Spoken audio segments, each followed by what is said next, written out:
Hello friends, in this video I'll be taking you through a quick overview of Samsung Galaxy M30 and the advantages and disadvantages of owning one. Before going further, if you see that in the last few years the Redmi Note series have proven to be the bestseller and it's still the undisputable king in the budget segment industry. The highest number of mobiles sold in a year is still, the Redmi Note series still ranks number one in that category.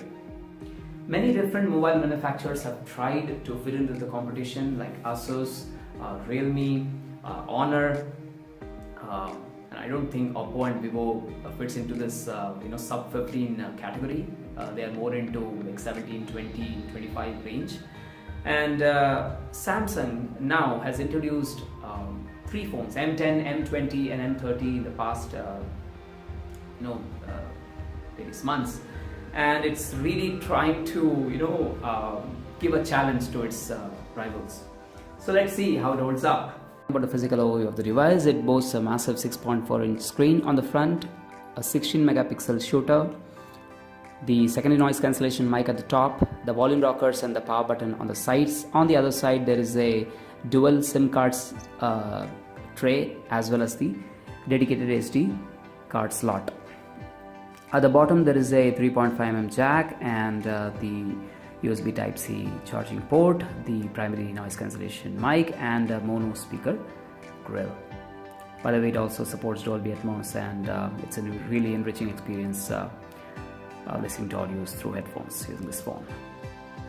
That's about the overview on the front. At the back there is a Samsung logo and there is a fingerprint sensor that should have been a little lower than it is right now, because it takes some effort to reach back at the top like this. So somewhere it should have been somewhere here actually to be more comfortable, but anyway, that's how it is. So there is a triple camera setup. One is a primary 13 megapixel sensor, the second is a 5 megapixel wide ultra wide sensor, and the third one is a depth sensor which is again a 5 megapixel, and is LED flashlight, and this is gradation blue, and this is definitely a welcoming change to the look and feel of the design quality. And this is not glass, this is polycarbonate, and this phone weighs around 175 gram and it's 8.5 mm thick with that 5000 mAh battery housed within. So let's press the power button and let's unlock it. So this is how you unlock with the face. Again, alright, so it unlocks in I think half a second maybe. So let's look at the fingerprint sensor. Again, yes, this is not the fastest though, but it gets the job done fairly well. So let's look at the settings. If you go to about phone and hit the software information, this phone is run on Samsung Experience version 9.5, built on top of Android 8.1.0 Oreo version. It is expected to get a Pie version in the coming future.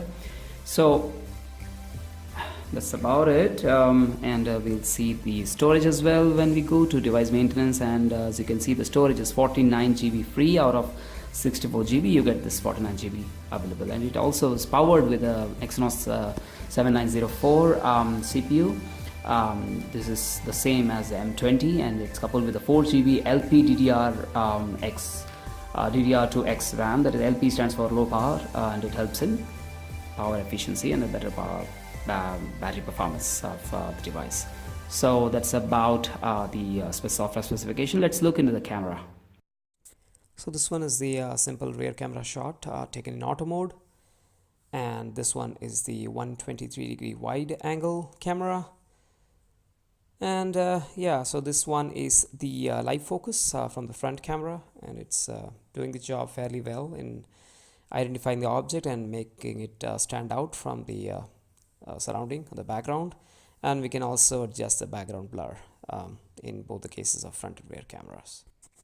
The first advantage of this phone is its massive 6.4-inch Full HD Super Amoled Infinity U display with an aspect ratio of 19.5:9 and a screen to body ratio of over 90%. So the colors are punchy and vibrant, and the texts are sharp and clear. It provides better sunlight legibility and also has good viewing angles from all sides. It provides a good viewing angles. So that's the very first thing. So for the most part, what is more important in a phone is its display, because that is something which you would be using at all times. So having a Super AMOLED screen at this price range is definitely an advantage. And the second major advantage of this phone is its 5000 mAh massive battery that could easily last for 2 days for average users, a little over 1.5 days for above average users, and it could easily last for a day for heavy gamers. It also provides a reversible Type-C charging facility. It comes with a 9-volt 15-watt fast charger that could charge this mobile from 0 to 100% in a little over 2 hours. So yeah, that's a very good advantage if you're someone whose priority is battery backup. For most of us, it is actually. We want to stay away from the charger as long as possible. And the third advantage, yes, the third one was the fast charging, and the fourth is the dedicated SD card slot. So there are 3 slots basically, 2 for nano SIMs and 1 for SD card. So for those of you who never want to run out of storage, this phone is very good, because you have 49 GB of inbuilt storage, user available storage, as well as the expandable memory. And there is Samsung Cloud and Google Photos and Google Drive for that matter. As such, you would never run out of space in any case, but yes, having a dedicated micro SD slot is definitely a welcome change. And yeah, so yes, it also has HD, it can also stream HD content from Amazon and Netflix, which the Rivals is not able to do so far. So that is advantage of all the advantages of this phone. If you talk about the disadvantage, it does not have a notification LED light anywhere on the top and bottom. If you're used to use the notification LED light, it could be a little annoying in absence of one. It does not have a video stabilization feature. So this is not something which most of you would notice unless you're someone who is taking videos at all times, you know, in a moving position. If you're running, if you're walking, jogging, or if you're going in a car, maybe if the roads are not so smooth. So the videos are, you know, they come out quite shaky, and most of them are useless. So it does not have a stabilization, which is very sad for those of you who actually are involved in taking a lot of videos. But for the most part, it should not come as a disadvantage if you don't use videos when you're moving. So the third disadvantage is it does not come with a case. So for those of you who are expecting that it will come with a cover, ready to fit cover, it does not have one. And the fourth one is it is not built for heavy gamers. So see, this is powered by Exynos 7904 octa-core processor, which is no match to Snapdragon 675 that the Redmi Note 7 Pro comes along with. So that's all about the disadvantages, guys. But if you could overlook these disadvantages, for most of you, this phone is a very good choice at this price segment. Thank you for watching, guys. Bye bye. Take care.